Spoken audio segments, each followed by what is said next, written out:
Welcome back. You're watching Cheche. We're live on Citizen TV with today's guest, the Cabinet Secretary for Devolution and Planning, Waiguru. And we've been discussing the National Youth Service and the government's broader agenda on the youth.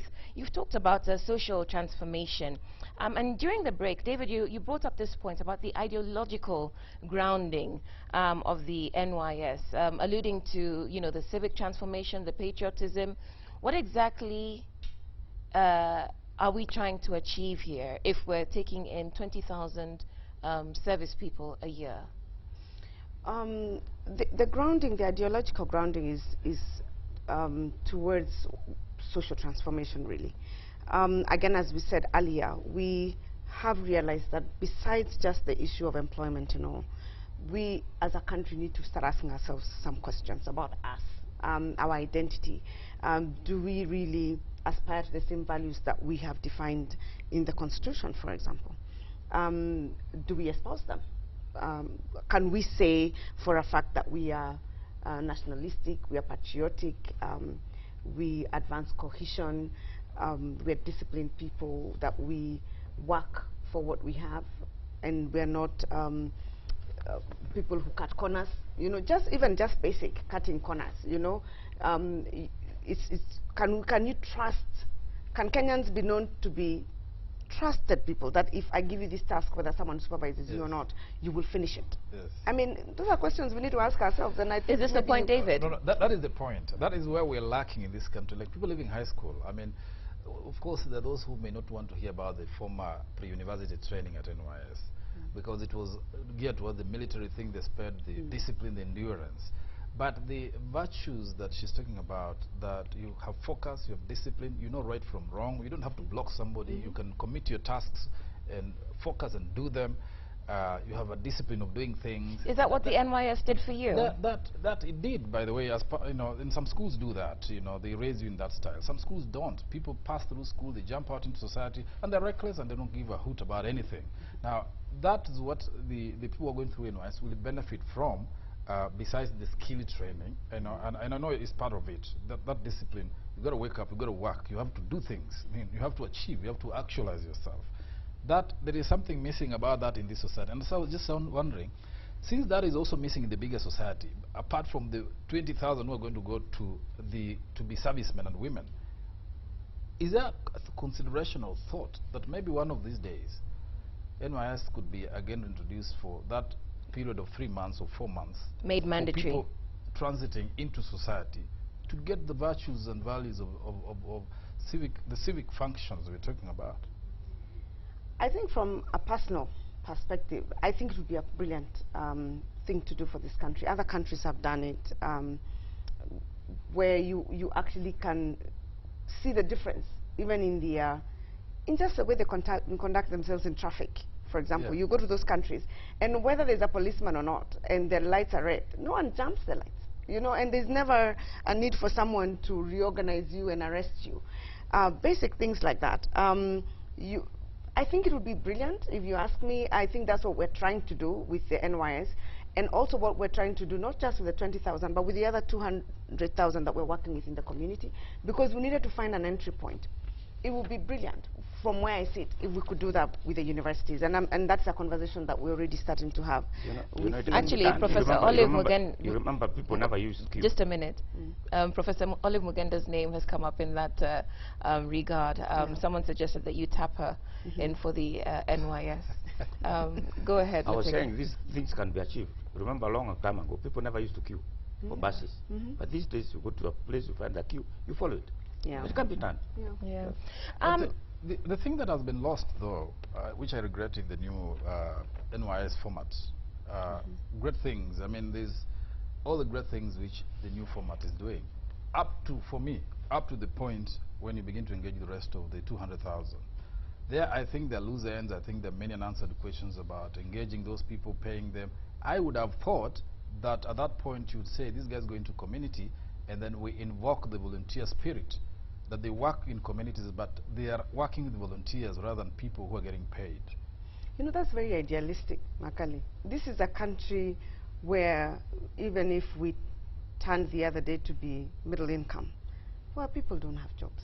It's very idealistic. You can do that in a country where people can actually put food on the table. But you can't call a young person who doesn't have parents, who doesn't have food on the table, tell them to volunteer. I mean, I think it would be... But Rwanda does that on the last day of every month. You can do like a day, you know, but you cannot expect them to work for a month. Right. Without pay.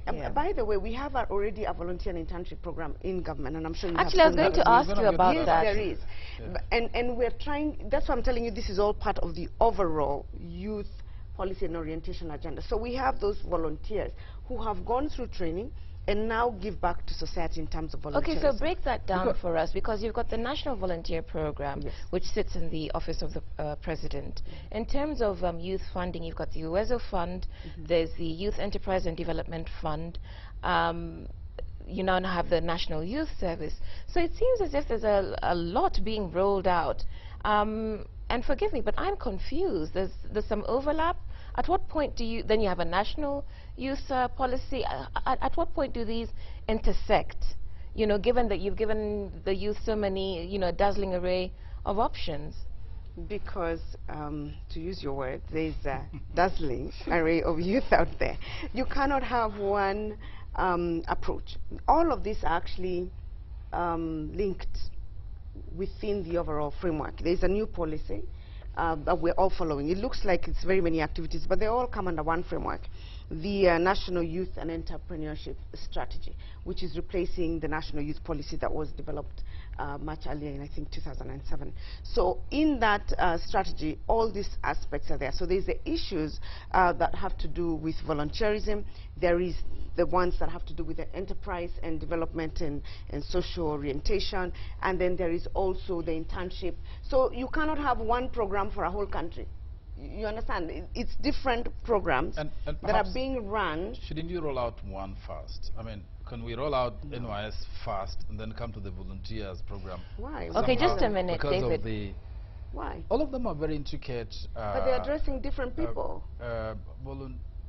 Look at it this way. The volunteers, like if you saw yesterday when His Excellency, the Deputy President, was in Pokot, it was for teachers. Those are already trained teachers. You can't say, let us now first do the teachers, then one day we'll come and do NYS. You have youth who do not have school here, and you have others who have finished school, but they do not have work. So what you do in government, you come up with a policy, and you implement that policy in a multifaceted approach. Just like, for example, it's like saying, since we have, in the medical field, let's just first deal with doctors. After we finish doctors, then we will do nurses. And then after nurses, we'll do interns. I mean, you will have interns in that hospital. You will have doctors. You will have nurses. You will have anesthetists. Everybody has a role. So similarly, the National Youth Service is focusing on a certain cadre of the youth out there in the community. The volunteer program is focusing on another cadre, already trained, who can actually have skills that they can actually give out, and especially in the professional. So most of them are teachers, for example. So these are the ones in the advertising, say in the print media, that have the G? Yes. Okay. Right. Yeah. And knowing the youth also, you can't box them. There's no one thing that defines the youth. If you know any society or any group or in the society that is very versatile, they change every day. So you have to have as many options for them. Already you're hearing them saying we're not all entrepreneurs. Some of us want to be employed, and some of us would if we were just given the opportunity to. So you have to address all those things in a multi. What about the role of culture, music, arts? Is that there also? That is there. It has a role of various, and I'm not the Minister for Culture, and I think that maybe he would be best in to the address. in the youth service, maybe training people to be DJs or guitarists or actors or stuff like that. No, we don't have a school of music at the NYS, but we do have an initiative under the Youth Enterprise Fund that is working with the musicians to build that cadre. And also, whereas it is a need in an area where the youth are venturing, not all the youth are gifted in music. So they're still looking, and again, as I said, the Minister for Youth should come, I mean for music, for culture and arts should be the one responding to this.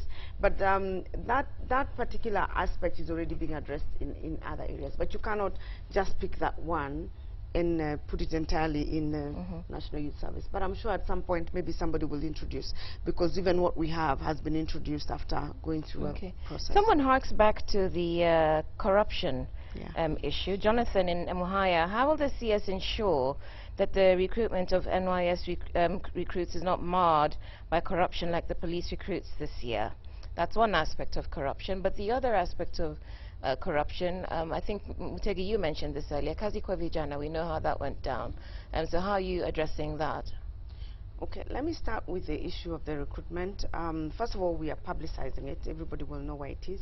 We've written to the Kenya Anti-Corruption Commission already and the Auditor General and asked them to be at every center to make sure that they're checking that for us. That's already gone out. We've given them a heads up. We're going to be recruiting. We need your people, so that you can check for us, and then we will have, of course, a public complaints address mechanism to ensure that that is addressed. We've put all the measures that we have in place to make sure that doesn't happen. We hope it doesn't.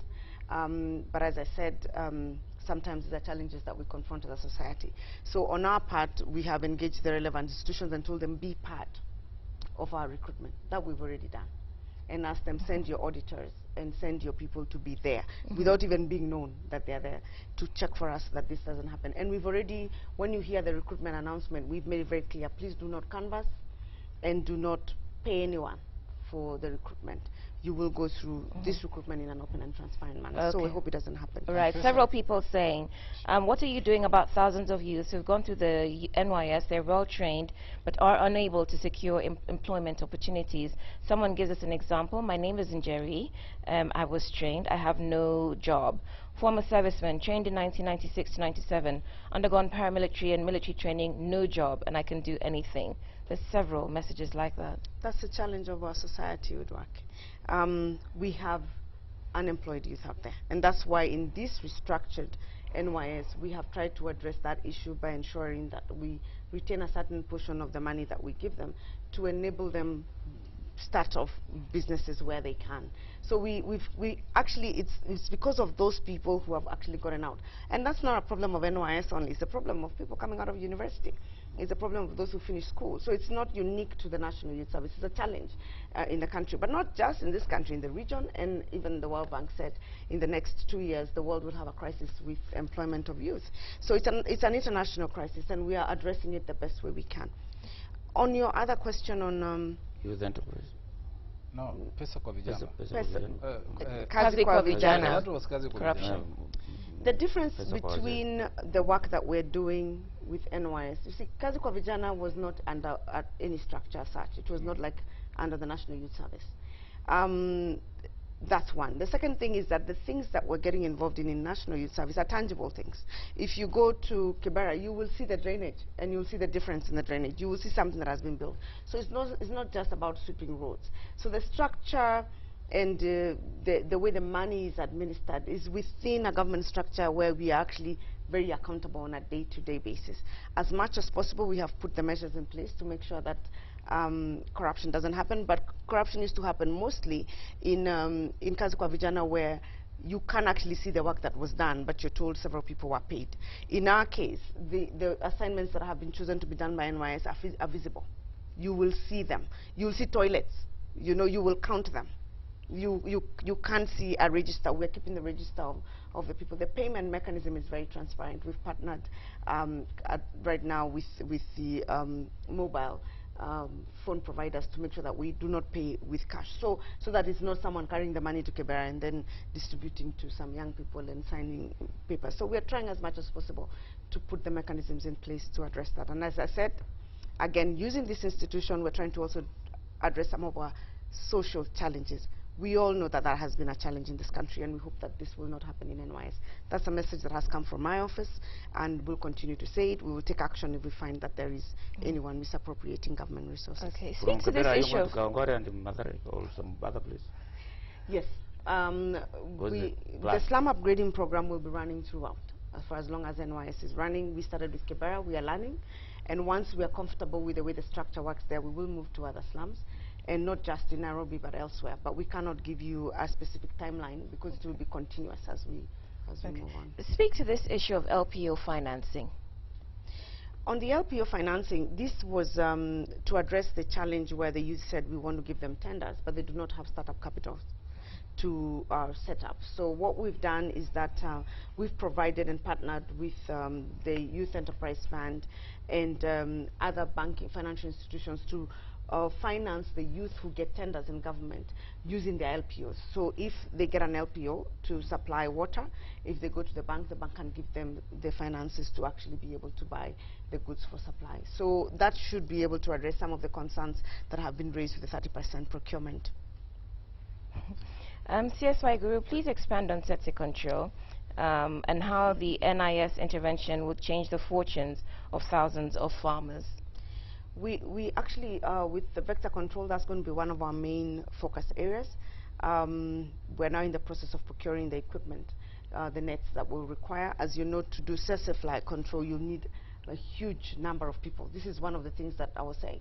You can only control flies using nets. And so even if you are to outsource it, whoever it is that you outsource it to would have to hire young people. So what we are doing is that we are hoping that by the end of this year we'll have covered a substantial amount of land in the fly infested areas, and hopefully we will start the process of taking this country towards disease-free control, disease-free areas, especially where our cattle is concerned, and we'll be able to now again open and link up with the other ministries with regard to export. So whatever it is that we're doing with NYS, if you look at it, it's not just activities, but it's activities that are linked to the overall national vision. It's all in the Vision 2030. The slum upgrading seems to have been, you know, your marketing and driving point for the new NYS. When are the others being rolled out? We just talked about the vector control. Where, like traffic marshals and the others, when are the others going to be rolled out and where? The traffic marshals, we are having a conversation with Nairobi County, for example. So there are certain modalities. If you know that traffic is controlled by various acts, so you need to go through a certain process of dealing with the legislation and also with the transfer of function that has been transferred to the county government. So we're working in collaboration with the county government on that. We hope that they will be able to do that in another month or so.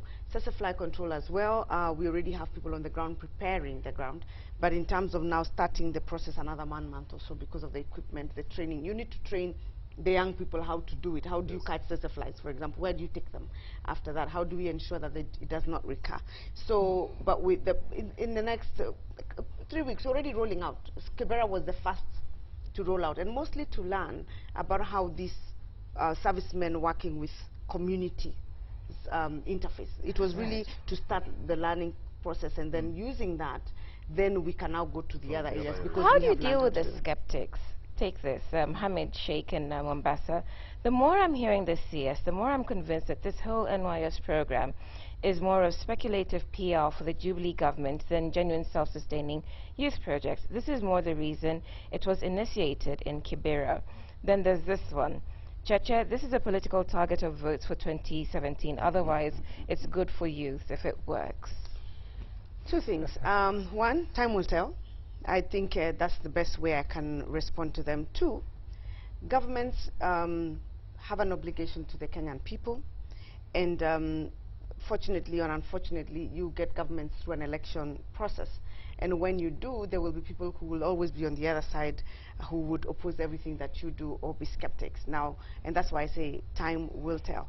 Now, of course, there is no government that gets into office and wants to get itself out of office. So, of course, whatever it is they implement is in line with the promises that they made so that they can be re-elected. Exactly. And you expect that. You don't expect that they will do things for the sake of doing them. They will do them to keep their promise. They will do it to meet the obligations in the Constitution, but also to ensure that they actually stay on in office. And that is the world over. Two things. So one, okay, of course, every government must initiate things which it comes with as its election agenda. Yeah. But there are things in a nation that must be generally broadly adopted as a country as you move forward, because otherwise then you'll have, imagine for a moment that there is another government that comes in after this and it doesn't think much about the NYS, the new NYS. So what level of consultation went into this whole policy? Because this is a massive project with far-reaching consequences. let's look at the deliberations that led to this. Is Let this formatted on any country template somewhere, or how did this come up? And were there broad consultations so that there was never going to be opposition to an idea that is good? Saying, Like NYS was not formed by this Mm. government. NYS has been here since 1963. Yeah. All we've done is to reorganize the programs. Yeah. I think that should answer your question in terms of sustainability. NYS, a National Youth Service, is a practice not just for Kenya. It's a practice the world over. On this particular, it's just the programs that have been redefined to address the need, because 2,000 youth, you can't sit here every year taking 2,000 youth and we have 2 million youth out there without jobs. Somebody has to think, because you have an obligation when you're in government. As a minister responsible for youth, I had to think, what is it that we can do to make sure that we are reaching as many youth as possible? That is the responsibility you've been given when you're given that mandate to be responsible for that cadre of young people. So we sat down, we thought, we of course consulted, we presented this, and this has been, the conversation on NYS has been going on for several months. We even had a stakeholders forum. Everybody agrees that this is the best approach to reach the numbers, because it's not just an issue of training, it's also reaching the numbers as much as you can. Now, if another government comes and decides they don't want NYS, they better have a solution for the youth out there. Okay, we're winding up now, and so David and Mutegi, I'll come to you. There are a couple of slogans you're using. Go on, be great, transforming Kenya one youth at a time. You're also telling us true to self, true to country. Given what we've heard about the revamped National Youth Service, how long do you think, actually, I'll rephrase the question, how long do you think it will take before, you know, we transform Kenya one youth at a time? Is that achievable? That, you know, given the vices we see in the country, and that we're trying to promote, you know, certain virtues, that, you know, we can create a virtuous Kenya through this revamped NYS? That's a difficult question It's to a difficult answer, question. but I think it's good to be optimistic. As I said, I think the whole you know, reorganization of the NYS has very good intentions and gives it a new lease of life. The things they have set out to do are really good. The trainees, I'm sure, will be excellent. I would have thought myself that we would stick with the ones who are passing through there, and we go out to the field and they get to work with communities, and they become a focal point around which we rally community service. You talked about cleaning, for example, what happens in Rwanda. You would expect that to go out here when they're doing the what is it, the slum upgrading project. They become the focal point for mobilizing people, not on the basis of pay and work, but on the basis of social community service, attracting the best, because you have a disciplined team that is leading from the front. To that extent, I'm quite happy. But the end of it, of the pay as you come, and then the rollout of the others, I mean, again, restricts how many you can actually get on board, because how many will you ever pay to get on board the projects that NYS will do. But on the whole, I think it's a great initiative.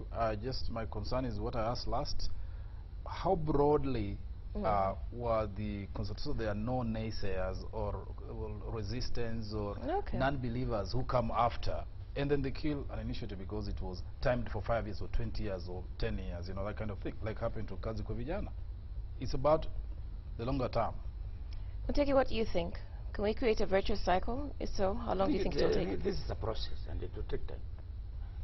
Even if you do 200,000, at least you will get those 200 from poverty.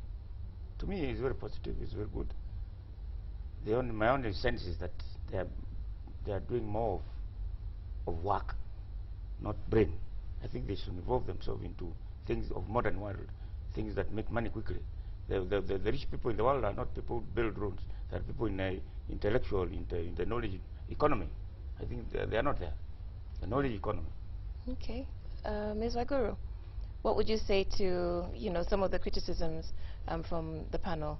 It's a great idea, but not completely well thought out. It is completely well thought out. I think one of the things that I should say is that there's no policy or program that you can roll out that everybody will agree with. So if we look at the overall feedback that we have gotten, we've got a good 85 to 90% accepting that this is a good program, and we've taken it through the young parliamentarians taken into youth. We have youth there in the National Youth Service. These are young people who we are asking. A lot of the times we design programs which we ourselves, who are not necessarily in the youth category, have thought through very clearly. The second thing is, as much as the economy is out there, as you said, Mutegi, the rich people are not necessarily people who work with their hands. But I would ask you a question. Are we trying to get everybody rich? I don't think so. I don't think that is what we're trying to do. I think there will always be those ones that will emerge to be exemplary entrepreneurs who make a lot of money. But what we want in this society, and the ideal that we would want, is that almost everybody is at the same place, where everyone can educate their children, put food on the table, be able to get medical care of the same standards, live in decent housing, because that's what the Constitution requires, and are able to actually take a holiday when they can. That would be the ideal. I think that's the ideal when you're talking about middle income countries. And I think part of what we're doing with the National Youth Service, and especially targeting large numbers to train them to build their capacity, looking both at the social side, the social transformation side, and at the same time looking at their skill development. In that training and orientation, and touching 200,000 people, if you get 20,000 who become extremely well off, who employ another 1 million people, that will move this country forward. And so, in my view, I think time will tell.